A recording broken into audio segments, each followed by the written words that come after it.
Het is de grootste zinnenboordrace van de wereld. De Solar Challenge is deze week alweer voor de 5e keer in Friesland. De route start in Grijns en gaat dan via Drachten-Snits uiteindelijk naar Haas, dat ze tongensje de tolships komen. Sneun is de finish in de Prinsentuin in Ljouwert. De zinnenboorten zijn door het team zelfs betocht, ontwikkelen en bouwd. De volsluitende Solar Challenge Caravan bestaat uit 350 mensen en goed 40 teams gaan de strijd met elkaar aan. 15 teams komen uit het buitenland, als Bahrein, China en uit Amerika. En alles draait maar om één ding. Waar helpt de meeste kracht uit de zinnen en wordt de winnaar van de Solar Challenge 2014?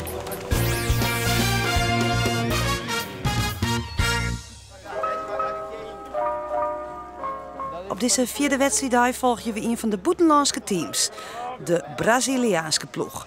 Een groot team dat de Universiteit van Rio de Janeiro verzint wurgt.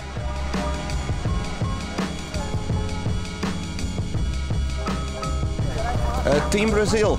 Yeah. What are your expectations for the race today? Today will be good. Yesterday we have some problems, but now we fix it. And now you're working hard again. And what's your goal? What's your goal? To reach a nice place like in the top five. We expect to reach top 5 today.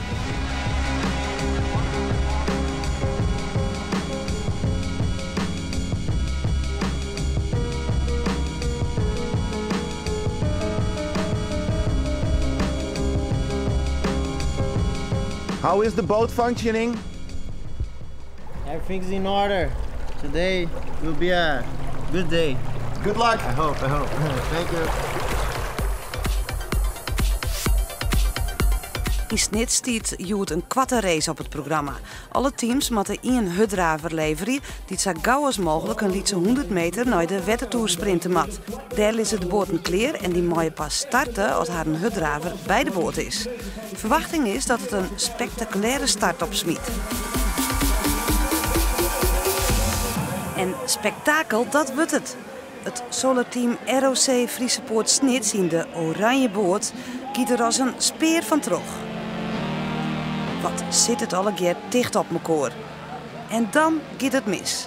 ROC Friesepoort verliest controle en vat vol op de kade in. De Brazilianen worden dan ook nog rekken, maar die kunnen terug. The boat A8 crashed in the wall, and then my right side hit them, and there's a lot of waves, and my boat entered too much water, and to don't spend our energy, I took the water with my hands, and it was that. I think the most spectacular start so far. Yeah. Uiteindelijk eindigt de Braziliaanse ploeg als 10e. ROC Friesepoort had de race net al een matje kennen, maar het team zei dag en nacht terug te werken om morgen weer onder de start te verschijnen. Het was dus een spektakel. Sjoch voor alle uitslagen op internet.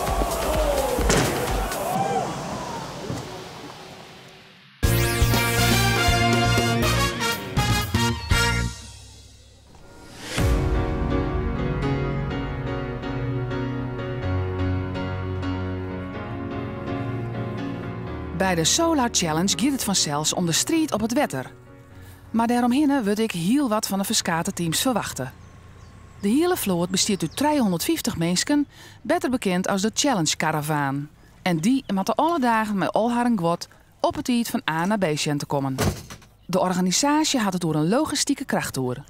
Wij wien erbij in rot te vallen om te zien hoe het zo'n massale verhuizing er rond gaat.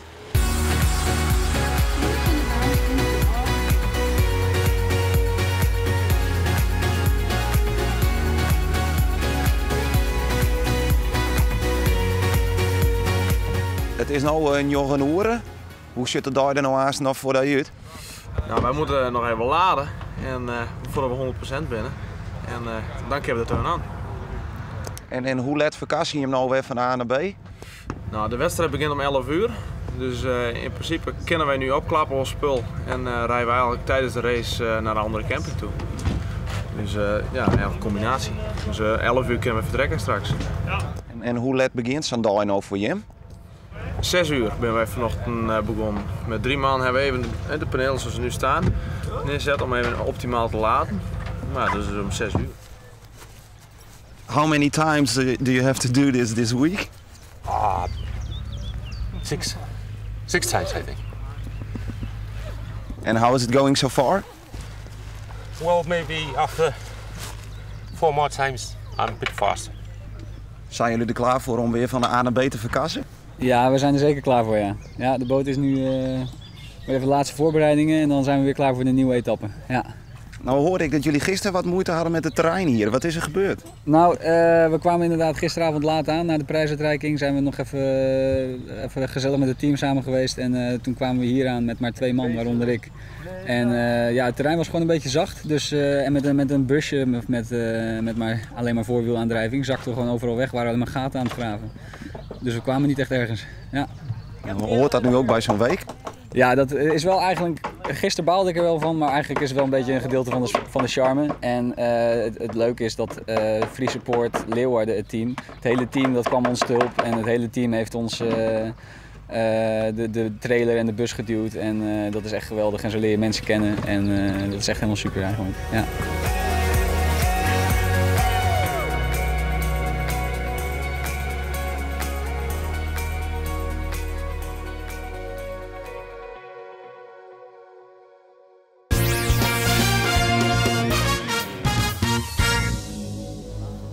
In Snits kwamen ook de deelnemers van de Jong Solar voor het eerst in actie. 8 wedstrijdteams met jongeren uit het wat het onderwijs bouwden zelfs een zinnenboord en gingen de strijdmaalker aan. Dus hij laat helemaal nergens zien op. Slag het wat? Kim beter. Ben je hem er wat klaar voor? Ja. Ja? Ja, ik hoop het wel. Het is allemaal klaar, de laatste dingetjes nog klaarmaken en dan kunnen we van start. De Jong Solar is een nieuw evenement in de Solar Challenge. De jongeren kennen samen meeliften op de kunde van de oude garde. In de hoop dat ze in de toekomst kiezen voor een studie in de techniek. Nou, gas geven. Ja, doe maar. Zo. Ja, boink. We hebben maandag voor het eerst dat hij echt af was hebben gevaren. Hoe wie dat? Nou, ik heb zelf niet gevaren. Maar het ging, toen ik hem zag, had ik wel echt een goed gevoel van ik heb toch iets gemaakt en het doet het gewoon. En hij ging naar mijn gevoel, leek hij echt hard te gaan. Het hergang. Ja. Dat is toch wel bijzonder hè, dat je dat als zelf meidje kennen. Ja, zeker. Ja. En dat je dan tussen de grutten mag varen, dat is ook wel bijzonder. Ja. Zo volle tijd hebben ze besteed aan al dit werk buitenskwaliteit om in de vakanties en op vrije dagen. Zelfs tussen de toetsen van de toetsweken terug. Nou, als het zo vier komt, dan kun je alleen nog maar zeggen, een en al enthousiasme. Absoluut. Alle boten gaan naar Snitsta, naar de kalk. En dan hebben we een duurtest. Van de kalk naar de geel en naar Hennewer. Nou, dat is 10 kilometer ongeveer. En daarna hebben we een slalom. En daarna hebben we een sprint.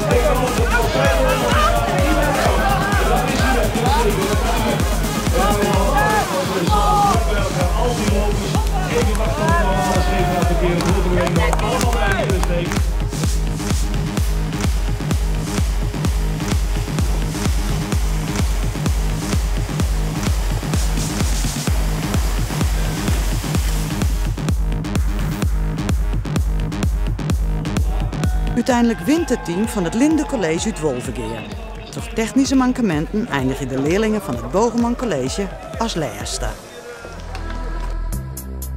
Meer over de Solar Challenge morgen in ons live programma over de Tolsje Prijses vanuit Haans.